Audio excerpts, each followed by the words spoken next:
था? यहीं से शुरुआत करते हैं। रहीम के कौन सा दोहे। था रहीम के दोहे। ऐसा नाम था बॉयज? सभी मुझे हाँ या ना बताओ। हाँ था तो हाँ कहिए, नहीं था तो ना कहिए। नहीं था। नहीं था।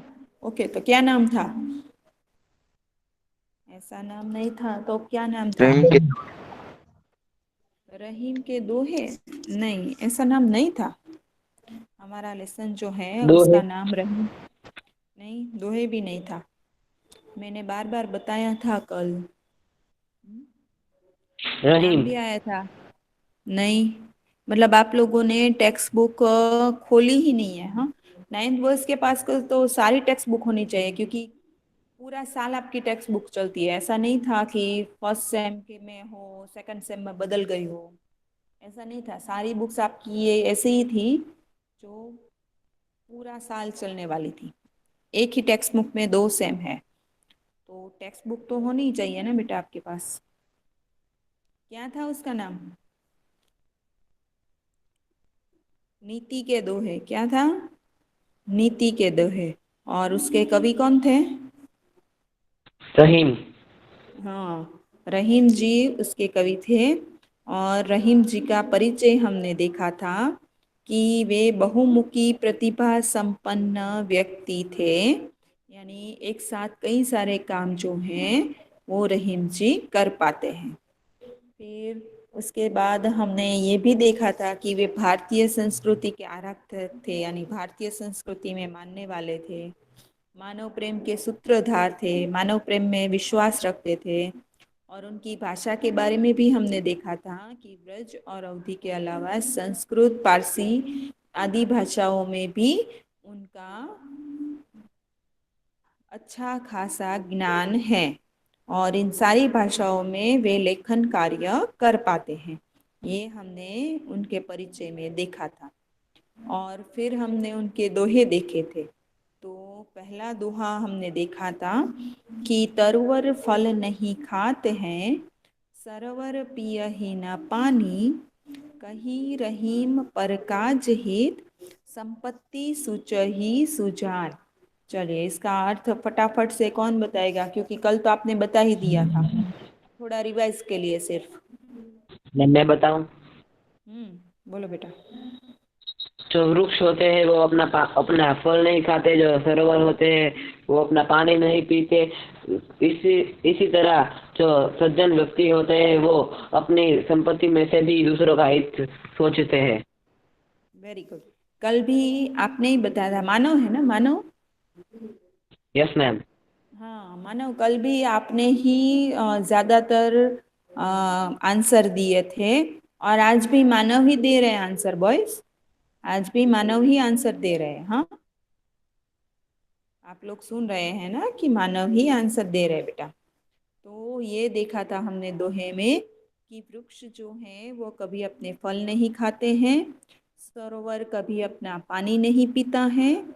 इसी प्रकार सज्जन व्यक्ति जो हैं वो अपनी संपत्ति का उपयोग दूसरों के काम के लिए, परकाज यानी दूसरों का काम, तो दूसरों की मदद के लिए, दूसरों के काम के लिए अपनी संपत्ति का उपयोग करते हैं। राइट, ये हमने देखा था। फिर उसके बाद का दोहा था, कही रहीम संपत्ति सगे, बनत बहुत रीत, विपत्ति कसोटी जे कसे, तेई साचे मित। चलिए, मानव के अलावा कोई बोलेगे? मानव तो बोलते ही हैं, कल से आंसर दे ही रहे हैं। ये दोहे मानव ने अच्छे से किए हैं, पर इनके अलावा भी मुझे आप सबके भी आंसर चाहिए बेटा। चलिए, आंसर इसलिए कि ताकि मुझे समझ आए कि आपको कितना समझ आया। चलिए, कौन बोलने वाला है?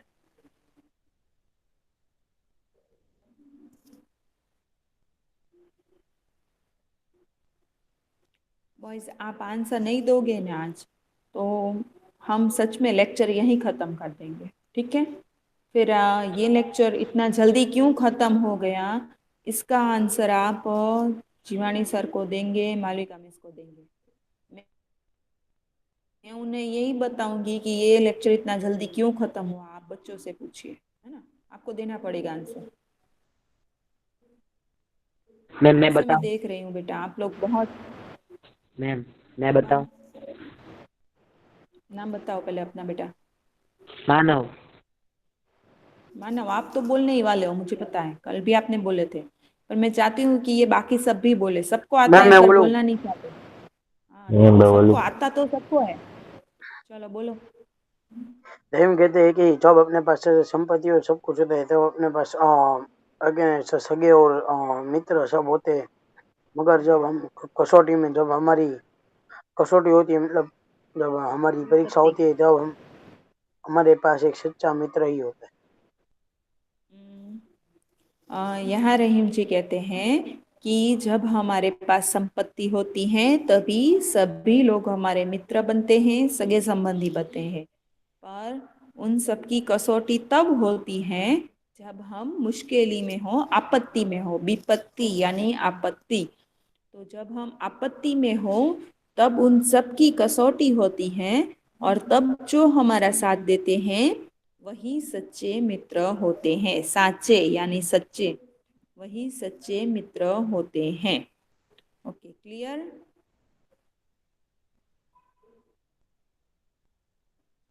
ये क्लियर ना बॉयज? Yes ma'am. चलिए। रहीम ने देखी बड़ेन को, लघु न दीजिए डारी, जहाँ काम आवे सुई, कहाँ करे तलवार। चलो अब इसका आंसर कौन कहेगा? मैम मैं ओके फैजान। अल्फाज। अल्फाज है ना? ओके अल्फाज। रहीम कहते हैं कि जहाँ बड़े लोग काम नहीं करते वहाँ छोटे। वहाँ छोटे वहाँ छोटे लोग तलवार काम नहीं आती। जहाँ सुई काम सुई आती क्या? सुई काम आती आती है। Very good. चलिए, और कोई साथ में बोलना चाहेगा इसका और क्लियर? अल्फाज ने हाँ मैम बताया। बोलूं? हाँ चलो बोलो। रहीम कहते हैं कि जब बड़े से कोई काम नहीं होता, तब लघु मतलब कि छोटे। छोटे लोगों से ये काम हो जाता है। मतलब कि जो जहाँ काम आवे सुई, जहाँ એટલે કે जहाँ सुई काम आवे वहां पर तलवार काम नहीं आती। जो यहाँ हमें छोटों की उपेक्षा न करने की सीख दी है, यानी छोटों के महत्व को भी बताया है कि जहाँ छोटे जो हैं वो काम आते हैं वहाँ बड़े नहीं कर पाते। यानी जहाँ सुई काम, यहाँ सुई और तलवार का उदाहरण दिया है कि जहाँ सुई काम आ सकती है वहाँ तलवार काम नहीं आ सकती, और जहाँ तलवार का काम होता है वहाँ सुई काम नहीं आ सकती। तो इस प्रकार छोटी चीज, छोटे व्यक्ति का महत्व हमें समझाया है कि बड़ों को देखकर हमें छोटों की उपेक्षा नहीं करनी चाहिए। इस प्रकार हमें बताया है। वो कहते हैं ना कि दूसरों के महल देखकर अपनी झोपड़ी नहीं तोड़नी चाहिए। उसी प्रकार हमें हमेशा वो पद में हो या उम्र में हो, किसी भी प्रकार सिर्फ बड़ों को ही महत्व दे और छोटों को कुछ ना समझे, ऐसा नहीं करना चाहिए। उसके बाद हमने देखा था, दिन सबन को लखत है, दिन ही लखे ना कोई, जो रहीम दिन ही लखे, दिन बंधु सम होय। चलिए इसका आंसर बताइए। मिस मैं कहूँ? ओके, बोलो बेटा। गरीब सबको देखते हैं लेकिन गरीब को कोई नहीं देखता, और जो उन्हें देखता है वो ईश्वर के समान होता है। Very good, perfect. किसने बताया answer? Moiz. Okay Moiz, very good बेटा। चलो, अच्छा लगा कि आपने भी कुछ बोला आज। वेकेशन में आप सबकी आवाज नहीं सुनी थी, अब धीरे धीरे सुनाई देने लगी है। कि दिन, दिन यानी यहाँ दिन जो है वो गरीब के अर्थ में है, बड़ा दी है तो गरीब के अर्थ में है। तो गरीब जो है वो सबकी ओर देखते हैं मदद की अपेक्षा से, पर कोई उनकी ओर नहीं देखता। और यहाँ रहीम जी कहते हैं कि जो दिन यानी गरीबों की ओर देखता है, उनके आगे मदद के लिए आगे आते हैं, वह भगवान के समान होते हैं। क्लियर? मैंने ये भी बताया था कि हम दान करें तो हमें उसका दिखावा बिल्कुल भी नहीं करना चाहिए। दान एक हाथ से करे तो दूसरे हाथ को भी ना पता चले, ऐसे करना चाहिए, है ना। तो इस प्रकार गरीबों की मदद के लिए जो सामने आते हैं वो भगवान के समान होते हैं। अब देखिए, ईश्वर जो है वो हम सबकी हमेशा मदद करते रहते हैं ना, किसी न किसी रूप में। वो ये नहीं दिखता कि गरीब कौन अमीर कौन, उसकी नज़र में सब समान है। जो सच्ची भावना से प्रार्थना करते हैं, उन दुआ करते हैं, उनकी ईश्वर जरूर मदद करते हैं, है ना। तो वो नहीं कहते कि देखो मैंने मदद की तुम्हारी, या मैंने इसकी मदद की मेरे कारण हुआ, जबकि सब उसी के कारण हो रहा है। तो भी वो कभी ऐसा नहीं जताते। तो फिर हम तो इंसान हैं, हमें कुछ करके दिखावा नहीं करना चाहिए। तो यहाँ तक आई थिंक हमने देखा था, यहाँ से बाकी था, है ना। तो यहाँ से आज शुरू करते हैं। खीरा को मुंह काट के मलियत नोन लगाए, रहीमन करुवे मुखन की चाहिए यही सजाए। यहाँ रहीम जी कहते हैं कि जो कड़वे मुख वाले होते हैं ना, कड़वे वचन जो बोलते हैं ना, उनकी स्थिति के बारे में यहाँ वर्णन किया है। यानी हमेशा उनके मुंह से अच्छी बात निकलती नहीं है, दूसरों के लिए बुरा ही निकलती है। तो ऐसे कड़वे मुख वालों को यहाँ बात की है कि जैसे खीरा यानी ककड़ी, ये खीरा है ना, वो यानी ककड़ी, हिंदी में इसे खीरा बोलते हैं। तो खीरा जो है उसको खाने से पहले हम क्या करते हैं, उसका ऊपरी भाग जो है वो काट लेते हैं और फिर उसमें नमक लगाकर खाते हैं, ताकि उसका कड़वापन जो भी हो थोड़ा बहुत वो निकल जाता है ना, इसीलिए। तो रहीम जी कहते हैं कि ऐसी ही सजा जो है वो कड़वे मुख वाले, कड़वे वचन बोलने वाले जो व्यक्ति होते हैं ना, उन्हें देनी चाहिए। उनके मुंह पर भी ऐसा कड़वा बोलने वाले के मुंह पर भी नमक लगा देना चाहिए, उनकी जीभ पर भी। देखिए, अगर नमक जो है ना वो सही मात्रा में हो और खाने में हो ना, खाने की चीजों में, तो अच्छा लगता है। हम सीधा नमक नहीं खा सकते। आपने कभी देखा कि खाने में कभी नमक पिरसा जाता हो, कि चलो स्वीट की तरह नमक भी जो है वो एक प्लेट में पिरसा जाता हो? नहीं खा सकते ना हम। वो ज्यादा मात्रा में अगर हम खाली नमक जीभ जीभ पर रख देना, तो भी हमारा मुंह बिगड़ जाता है। तो यही कहते हैं कि जिस प्रकार ककड़ी का कलवा कड़वापन, खीरे का कड़वापन दूर करने के लिए उस पर नमक लगाया जाता है, उसी प्रकार कड़वी बात जो बोलते हैं उनके मुख पर, उनको भी ऐसी ही सजा देनी चाहिए कि उनके मुख पर भी नमक मल देना चाहिए, ताकि वो कड़वा बोल ही ना पाए। बोल ही नहीं पाएंगे, कड़वा तो बोलने की बात दूर है, बोल ही नहीं पाएंगे। चलिए, ये समझ में आया आपको? ये समझ में आ गया ना बेटा? हाँ। ओके, चलिए तो आगे बढ़ते हैं। ओके, जो रहीम उत्तम प्रकृति का करी सकत कुसंग, चंदन विष व्यापत नहीं लपटे रहत भुजंग। यहाँ प्रकृति यानी स्वभाव, प्रकृति यानी स्वभाव, उत्तम यानी श्रेष्ठ, कुसंग यानी खराब संगति, भुजंग यानी सांप, लपट यानी लिपटे रहना, और विष यानी जहर, व्यापत यानी फैलना, व्यापत यानी फैलना। तो यहाँ रहीम जी कहते हैं इस दोहे में कि उत्तम प्रकृति की बात कही है, श्रेष्ठ स्वभाव की बात यहाँ कही है, कि जो उत्तम स्वभाव वाले लोग होते हैं वो बुरे के साथ रहकर भी उन पर उनका प्रभाव नहीं पड़ता। जैसे सांप जो है वो विषैले होते हैं, पर वे चंदन के वृक्ष से लिपटे रहते हैं, फिर भी चंदन में उनका विष नहीं आता। ये चंदन की अपनी अच्छाई है कि वह सांप के जहर को नहीं लेता, है ना।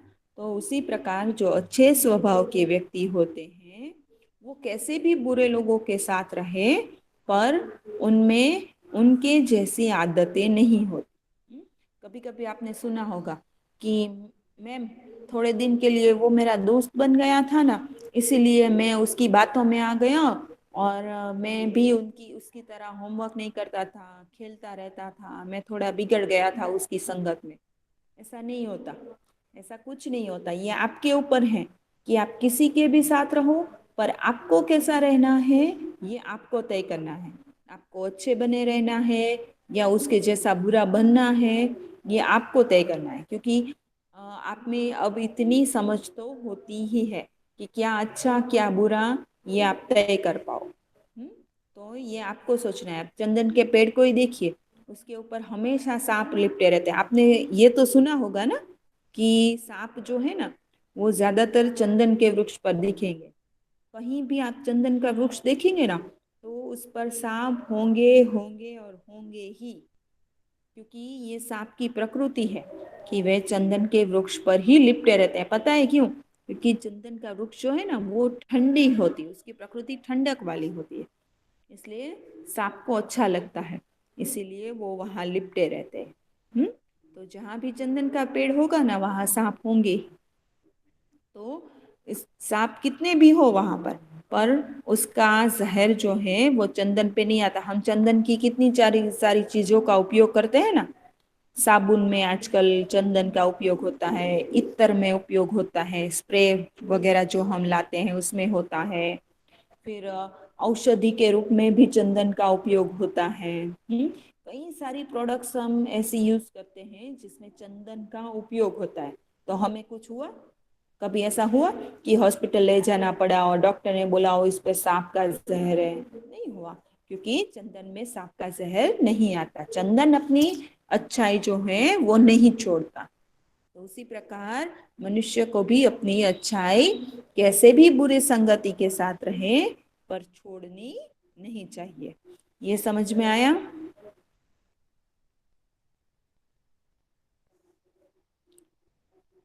बेटा समझ में आया आप लोगों को? सुन रहे हैं ना आप लोग? आंसर दीजिए मुझे बेटा। हाँ आ गया। ओके, चलिए अब उसके बाद है बिगड़ी बात बने नहीं, लाख करो किनको होय, रही मन बिगड़ दूध को, भथे न माखन होय। यहाँ रहीम जी क्या कहते हैं कि एक बार जो बात बिगड़ जाती है, बिगड़ी यानी बिगड़ जाती है, वो दोबारा लाख प्रयत्न करो पर ठीक नहीं हो पाती। यहाँ रहीम ने दूध का उदाहरण दिया है, जैसे फटे हुए बिगड़ा हुआ दूध, बिगर यानी बिगड़ा हुआ, बिगड़ा हुआ दूध जो होता है उसे कितना भी मथ लो उसमें से मक्खन नहीं बनता। ऐसा कभी नहीं देखा होगा आपने कि जो दूध बिगड़ जाता है, कभी कभी हम दूध लाते हैं घर में और बिगड़ जाता है किसी भी कारण से, खराब हो जाता है, दूध फट जाता है, तो आप उसमें से मक्खन निकालने की कोशिश करोगे ना तो कुछ भी कर लो मक्खन नहीं निकलेगा। तो उसी प्रकार अगर कोई बात जो है यानी एक बार बिगड़ जाती है तो आप लाख प्रयत्न करो पर वह सुधर नहीं पाती। ये बात संबंधों को लेकर समझाई है कि आपने आपके जितने भी संबंध है रिश्तेदारी में या दोस्तों में, हमेशा कोशिश करो कि वहाँ कोई बात जो है वो ऐसी ना हो कि जिसके कारण आपके संबंध बिगड़ जाए। क्योंकि वो एक बार बिगड़ जाएंगे तो फिर आप कितनी भी कोशिश करो वो बात સુધરેગી નહીં। वो એવું કે છે ને ગુજરાતીમાં એવી તમે પંક્તિ સાંભળી હશે કહેવત કે બોલેલું કોઈ દિવસ પાછું ન આવે, એટલે હંમેશા વિચારીને બોલવું જોઈએ। તો તમે એકવાર કોઈ શબ્દ એવો મોઢામાંથી બોલી દો છો ને પછી તમે સુધારી નથી શકતા, એ તમારું સોરી પણ ન સુધારી શકે। એટલે મનુષ્યએ ધ્યાન રાખવું જોઈએ કે હંમેશા શું બોલવું શું નહીં। तो यहाँ यही बात कवि ने कही है, समझे आप लोग? वो रहीम जी का और एक दोहा है ना कि रही मन धागा प्रेम का, मत तोड़ो चटकाए, टूटे से फिर ना जुड़े, जुड़े गांठ पड़ जाए। वही बात उन्होंने यहाँ दूसरे दोहे के रूप में हमें समझाई है। क्लियर, समझ में आया?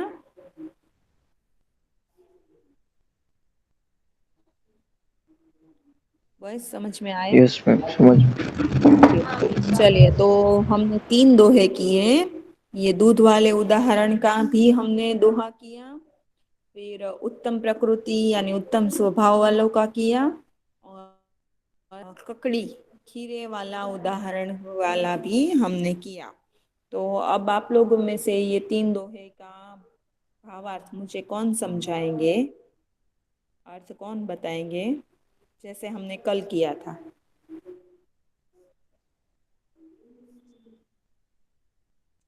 फटाफट, हाँ, हमें ये लेसन आज कंप्लीट करना है।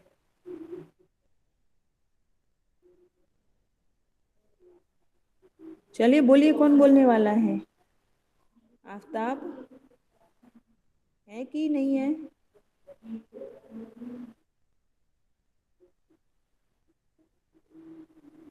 आफ्ताब है?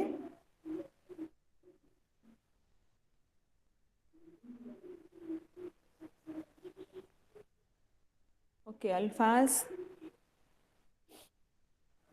मैम, हाँ बेटा, चलिए आपसे ही शुरुआत करते हैं, फिर विंधानी, फैजान, फरहान, रेडी रहिए सब। चलो अल्फाज। ककड़ी ने मुंह काटा नहीं। नहीं, ऐसा नहीं है।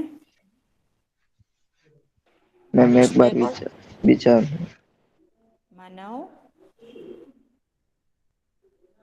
इसमें कौन ओके, चलिए बोलिए। खी, खीरा को खीरा कड़वी होती है तो उसे नमक लगाया जाता है। उसी तरह जो लोग कड़वा कड़वाहट सभी बातों में कड़वी करते हैं, उन्हों को भी मुंह में नमक मल देना चाहिए। Very good, perfect. नाम बताओ बेटा अपना। Moiz. Okay Moiz, very good. Perfect बताया मोइज ने कि जिस प्रकार ककड़ी की कड़वाश दूर करने के लिए, कड़वाहट दूर करने के लिए उस पर नमक लगाकर उसे खाया जाता है, उसी प्रकार जो हमेशा कड़वा बोलते हैं, बुरा बोलते हैं, उनको भी ऐसी ही सजा देनी चाहिए। Very good Moiz. चलो, अब कौन बोलेगा? विंदानी फैजान, शेख फरहान,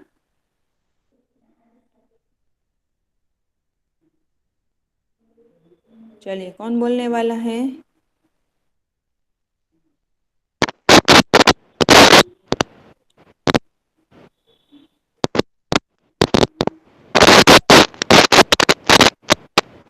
ये किसने अपना माइक अनम्यूट किया है? पर बहुत प्रॉब्लम हो रही है बेटा, शायद आपका माइक अनम्यूट नहीं हो रहा है।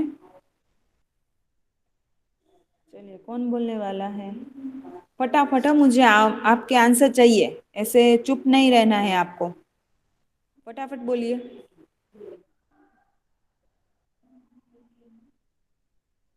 मानव? मैम फर्स्ट लाइन में थोड़ा न समझाऊं, दूसरी लाइन लिखी हुई समझाएगी। चलो ट्राई तो करो, आप ट्राई तो करो, कोशिश तो करो, मैं हेल्प तो करूंगी ही ना। रहीम जो रहीम जी कहते हैं कि जो उत्तम प्रकृति के होते हैं वो बुरी संगत में आते हैं, तो जो उन्हें बुरी संगत का बनना होता है तो भी वो बनते हैं, वरना वो अपनी संगत को बनते नहीं नहीं। बिगाड़। हम्म। इसी तरह चंदन के वृक्ष पर भी सांप पूरा दिन लटकते रहते हैं, इस फिर भी चंदन में जहर नहीं आता है। इसी तरह रहीम जी कहते हैं कि जो अच्छे होते हैं वो कुसुम की संगत नहीं करते हैं। Very good. कि चंदन के वृक्ष पर जैसे सांप लिपटे रहते हैं, फिर भी उन पर चंदन का जहर नहीं, चंदन में इन सांपों का जहर नहीं आता, उसी प्रकार जो उत्तम स्वभाव के होते हैं उन पर बुरी संगति का असर नहीं होता। अल्फाज क्लियर हो रहा है ना बेटा? ये मैंने दोबारा भी हो करवा दिया, आपको क्लियर हो हाँ रहा मैम। है ना? ओके ओके, ना समझ आए तो पूछ लेना हाँ बीच में। हाँ। ओके चलिए, अब कौन ये लास्ट 7th वाला कौन क्लियर करेगा?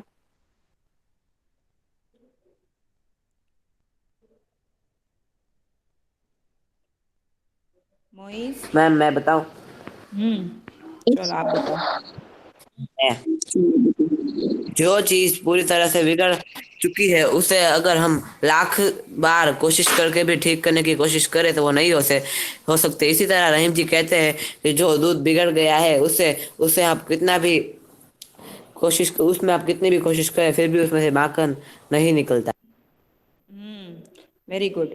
कि एक बार बात बिगड़ जाती है तो उसे हम सुधार नहीं सकते, यानी बिगड़ी बात को छोड़ देने की बात यहाँ बताइए कि जो बात एक बार बिगड़ गई उसे छोड़ दो, आप उसे आप सुधार नहीं सकते।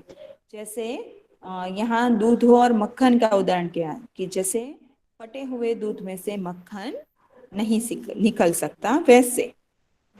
चलिए उसके बाद है रहीमन विपदा हूँ भली जो थोड़े दिन की होय, हित अनहित या जगत में जानी परत सब कोई। यहाँ रहीम जी कहते हैं कि विपदा यानी मुश्किल, तो यहाँ रहीम जी कहते हैं कि विपदा जो मुश्किल है ना वो थोड़े दिन की हो तो अच्छी है। हित अहित ये दोनों एक दूसरे के विरोधी हैं, हित अहित।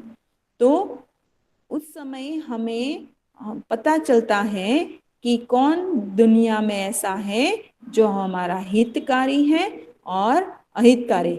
जैसे हमने उस पहले दोहे में देखा ना कि भाई मुश्किल के समय जो साथ दे वही सच्चे मित्र। तो यहाँ वही बात है कि हमारी मुश्किल जीवन में थोड़ी बहुत मुश्किल तो आनी ही चाहिए, क्योंकि उसी से हमें पता चलता है कि दुनिया में कितने लोग ऐसे हैं जो हमारा अच्छा चाहते हैं और कितने लोग ऐसे हैं जो हमारा बुरा चाहते हैं। इस प्रकार हमें हमारे हितैषी लोगों की पहचान हो पाएगी। इसलिए विपदा जो है वो थोड़े दिन की तो होनी ही चाहिए। अगर मुश्किल ही नहीं होगी तो हम ईश्वर को भी कैसे याद करेंगे, है ना। आपको मैं एक उदाहरण बताऊं कि महाभारत जो है ना उसमें कुंती जो थी ना, पांडवों की माता जी कुंती, मैंने आपको कर्ण के जीवन दर्शन में सारी बात बताई थी। तो कुंती जो थी ना तो श्री कृष्ण ने उन्हें वरदान देना चाहा कि चलिए आप मांगिए, वो उनकी बुआ थी। तो कृष्ण जी तो भगवान थे, तो उन्होंने कहा कि आप मांगिए, मैं आपको जो मांगेगी दूंगा। तो कुंती ने क्या मांगा पता है? कि उन्होंने कहा कि कभी कभी थोड़े दिन की मुश्किलें आप मुझे देते रहिए, आप मुझे जीवन में थोड़े दिन की मुश्किलें देते रहिए ताकि मैं आपको कभी भूलूं नहीं, है ना। तो कितना अच्छा कहा उन्होंने कि हम लोग हमेशा मुसीबत में ही ईश्वर को याद करते हैं। उसने कहा कि तो मुझे ये भी पता चलेगा कि कौन मेरे साथ है और कौन नहीं। जब मुश्किल आती है ना तो सब साथ छोड़कर चले जाते हैं।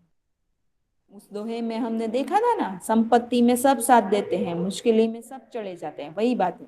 तो यहाँ ईश्वर से रहीम जी कहते हैं कि जो जीवन में थोड़ी मुश्किली तो विपदा मुश्किली तो आनी ही चाहिए, जिससे हमें पता चलता है कि कौन हमारा हितैषी है और कौन अहितैषी। क्लियर ये बात समझ हाँ में मैम। आई? ओके, क्या कि थोड़े दिन की मुश्किलें तो जीवन में होनी चाहिए, जिससे हमें पता चलता है कि दुनिया में कौन हमारा हितकारी है और कौन अहितकारी। चलिए अब लास्ट 9, ये हमारा इस लेसन का लास्ट दोहा है कि रहीमन वे नर मर चुके जे कहूँ मांगन जाही, उनसे पहले वे मोए जिनमुख निकसत नहीं। ये दोहा हमने कल लिया है 7th में, फिर भी यहाँ हमें दिया है कि ये जो दोहा है उसने मांगने की बुरी वृत्ति की बात कही है। मेन हार्द अगर समझ लेंगे ना आप दोहे का तो आपको याद रहेंगे कि इस दोहे में किसकी बात कही है कि मांगने की जो वृत्ति होती है ना, दूसरों से हमेशा मांगने की आदत होती है कुछ लोगों में, उसकी बात कही है कि मांगने की वृत्ति बुरी होती है, किसी से मांगना नहीं चाहिए, लेकिन जो मांगने वालों को देने से इनकार कर देते हैं वे जिंदा होते हुए भी मरे हुए हैं। क्या कहते हैं? रहीम जी कहते हैं कि वे लोग मरे हुए हैं जो कहीं मांगने जाते हैं, पर उनसे पहले तो वे मरे हुए हैं जो उन्हें देने से मना करते हैं। यह नर यानी मनुष्य, मांगन यानी मांगना, कहू यानी कहीं, जाही यानी जाते हैं, और पहले यानी पहला, मुए यानी मरे हुए, और निकसत यानी निकलता है, ना ही ना निकलती है। तो वे लोग मरे हुए समान हैं जो कहीं मांगने जाते।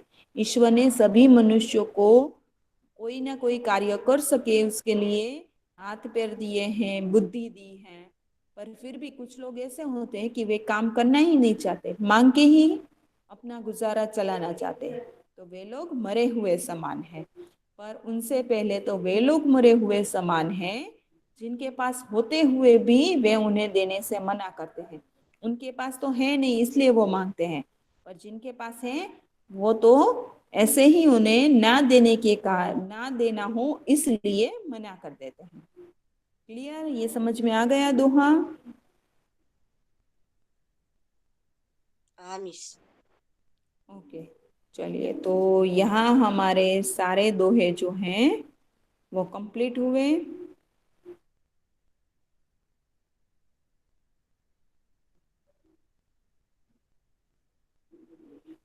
ओके, सीधा अब पहले मीट पर ही मिलते हैं।